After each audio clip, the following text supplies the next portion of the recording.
નમસ્કાર, હું છું પ્રવીણસિંહ અને તમે જોઈ રહ્યા છો BE ન્યૂઝ। ભાવનગરમાં ફરી એક વખત ખોટા દસ્તાવેજો બનાવીને જમીન કબજાવવાની ચોંકાવનારી ઘટના સામે આવી છે। અલંગના ધંધાર્થી ધર્મેન્દ્ર કુમાર ચતુર્વેદીએ આ મામલે ગંભીર આરોપો લગાવ્યા છે। ચાલો જોઈએ આ આખી હકીકત।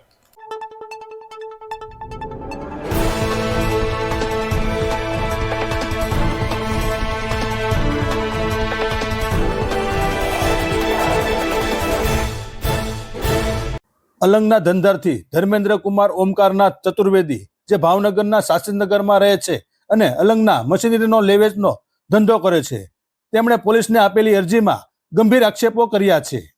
તેમના કહેવા મુજબ તેમણે 2024ની જાન્યુઆરીમાં ભાવનગરની Shri Satyanarayan cooperative housing society Hadanagar વિસ્તારનો પ્લોટ નંબર 138 કાયદેસર રીતે ખરીદેલો હતો, જેની હાલની કિંમત લગભગ 90 થી 95 લાખ રૂપિયા જેટલી ગણાય છે।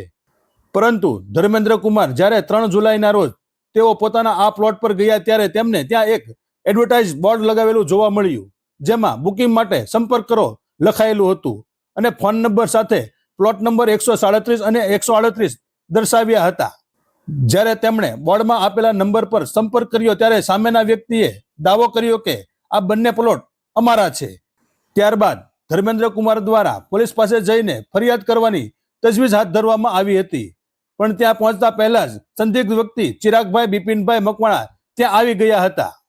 ધર્મેન્દ્ર કુમારના કહેવા મુજબ ચિરાગભાઈએ ખોટો એલોટમેન્ટ લેટર બતાવ્યો હતો, જેમાં પ્રમુખ અને મંત્રીઓની ખોટી સહીઓ પણ હતી અને આ દસ્તાવેજના આધારે તેમણે પોતાના બહેનોના નામે ફારગતી દસ્તાવેજ કરાવી પ્લોટને 2 ભાગમાં વેચી દીધો હતો, પ્લોટ નંબર 138A અને 138B।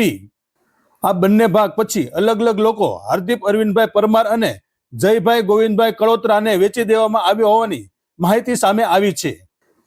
ફરિયાદીનો આ પણ આક્ષેપ છે કે આ ખોટા દસ્તાવેજના આધારે ચિરાગભાઈએ સિહોર મર્કન્ટાઇલ બેંકમાંથી 20 લાખની લોન પણ લીધી છે।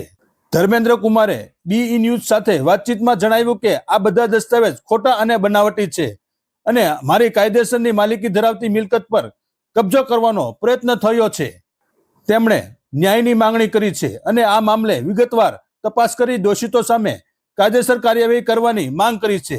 ત્યારે પોલીસ દ્વારા આ અંગે કાર્યવાહી કરવામાં આવી છે અને ફરિયાદના આધારે ચિરાગભાઈ બિપિનભાઈ મકવાણા જે આ કેસના મુખ્ય વ્યક્તિ છે તેમની પોલીસે અટકાયત કરી છે।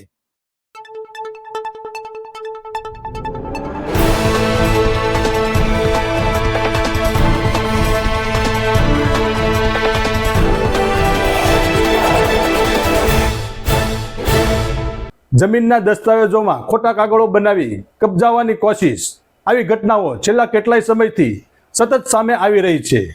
ધર્મેન્દ્ર કુમારની આ ફરિયાદ પછી હવે જોવાનું એ રહેશે કે પોલીસ કેવી રીતે તપાસ આગળ વધારે છે અને ખોટા દસ્તાવેજ બનાવનાર સામે શું પગલાં લે છે। આગળ પણ આવા સ્થાનિક સમાચારો માટે જોડાયેલા રહો BE ન્યૂઝ સાથે। નમસ્કાર।